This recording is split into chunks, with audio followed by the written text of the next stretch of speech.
I just want to start off by saying that if you want an answer at the end, prepare to be disappointed. There isn't one.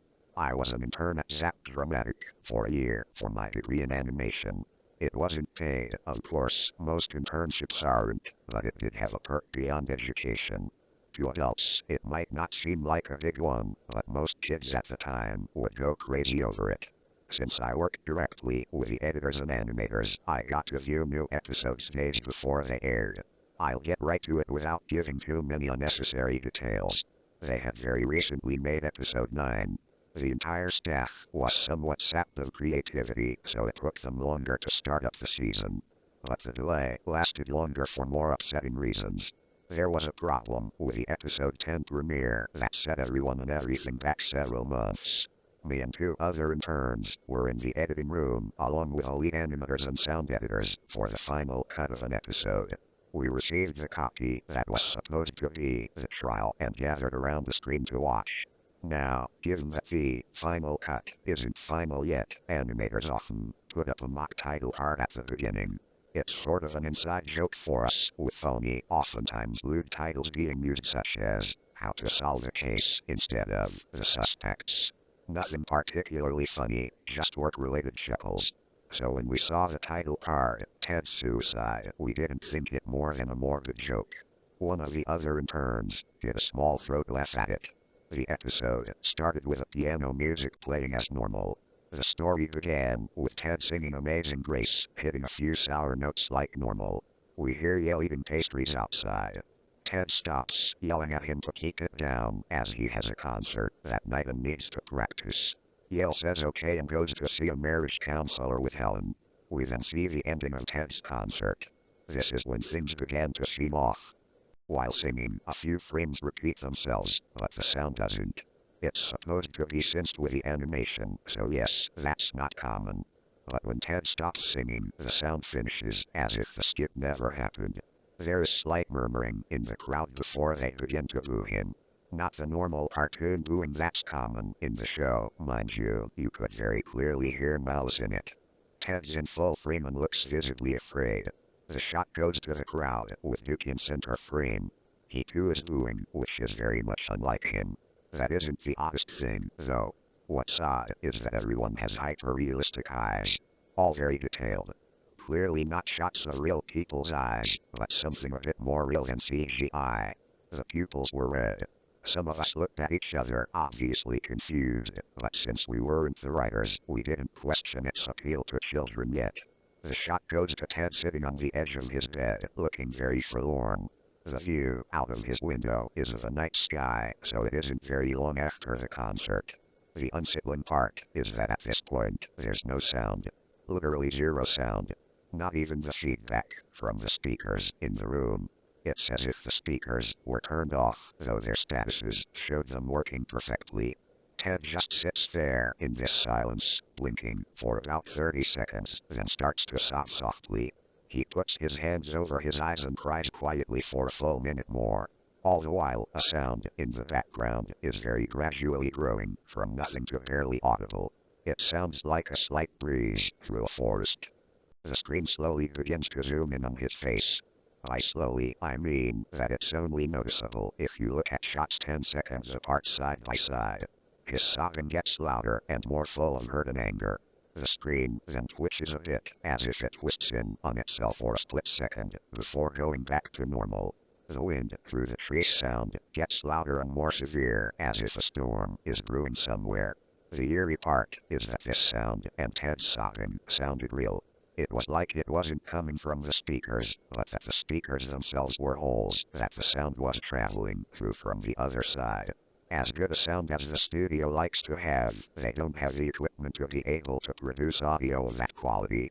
Below the sound of the wind and sobbing, very faintly audible, something sounded like laughing.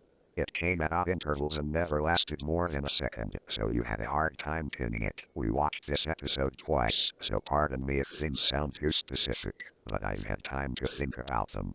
After 30 seconds of this, the screen blurred and twitched violently, and something flashed over it, as if a single frame was replaced. The lead animation editor paused and rewound frame by frame. What we saw was horrible. It was a still photo of a half-eaten pastry. It couldn't have been more than 6. It was mangled and covered in saliva. It was naked down to its frosting, its crust crudely cut open and its cream filling splayed out beside it. He was laying on some pavement that was probably a road. The most upsetting part was that there was a shadow of the photographer, but no crime tape, evidence tags, or markers, and the angle was completely off or shot designed to be evidence. It would seem they were the person responsible for the eaten pastry. We were, of course, mortified, but pressed on, hoping that this was just a sick joke. The screen flipped back to Ted, still sobbing, louder than before, half of his body in the frame. There was now what appeared to be pastries running down his face from his eyes. The pastries was also done in a hyper-realistic style, looking as if you'd get frosting on your fingers if you touched the screen. The wind sounded now as if it were that of a gale blowing through the forest. There were even snapping sounds, like of branches. The laughing, a deep baritone, lasted for longer intervals and came more frequently. After about 20 seconds, the screen again twisted and showed a single frame photo. The editor was reluctant to go back. We all were, but he knew he had to. This time, the photo appeared to be of a tire iron. It was laying on the pavement, next to a pool of frosting. Again, the tire iron was on the street and the photographer's shadow was visible, very similar in size and shape to the first. I had to choke back vomit, and one in turn, the only female in the room, ran out. The show resumed. About 5 seconds after this second photo played, Ted went silent. All sound cut out, like it did when the scene started. He put his hands down, and his eyes were now done in hyperrealism like the others were at the beginning of the episode. They were bleeding, bloodshot, and pulsating. He just stared at the screen as if watching the viewer. After about 10 seconds, he started sobbing, this time not covering his eyes.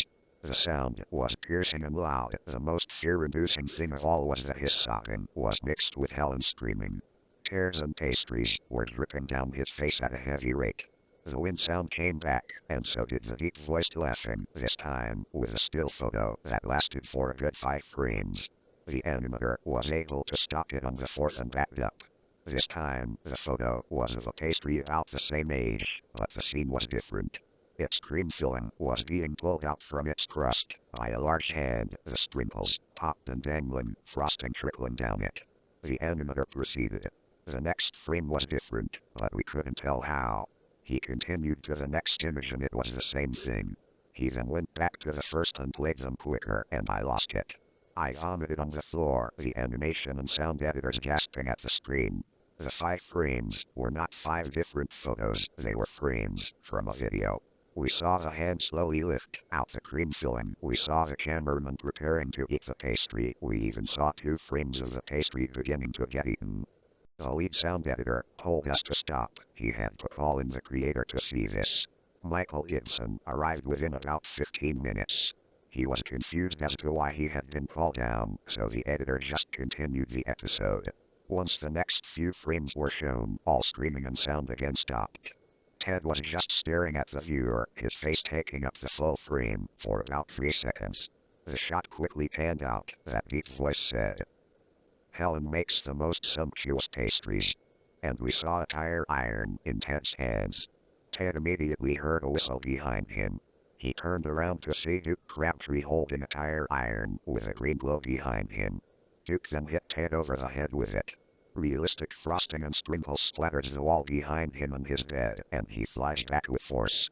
The last 5 seconds of the episode show his body on the bed on its side, with a pastry in his mouth and a tire iron in his hand. Then the episode ends. Mr. Gibson was obviously angry at this. He demanded to know what the fucking goddamn crap fart shit was going on. Most people left the room at this point, so there were just a handful of us left to watch it again. Viewing the episode twice only served to imprint the entirety of it in my mind and caused me horrible nightmares. I'm sorry I stayed. The only theory we could think of was that the file had been edited by someone in the chain, from the drawing studio to here. The CTO was called in to find out when it had happened. Analysis of the file did show it was mixed with new material. However, the timestamp of the change was a mere 24 seconds before we began viewing it. All equipment involved was examined for foreign software and hardware as well as glitches, such as if the timestamp was showing us the wrong time, but everything checked out fine. We didn't know what happened, and to this day, nobody does. There was an investigation due to the nature of the photos, but nothing came of it. No pastry scene was identified and no clues were gathered from the data involved, nor physical clues from the photos. I never believed in unexplainable phenomena before, but now that I've had something happen to me and can't prove anything about it beyond anecdotal evidence, I think twice about things.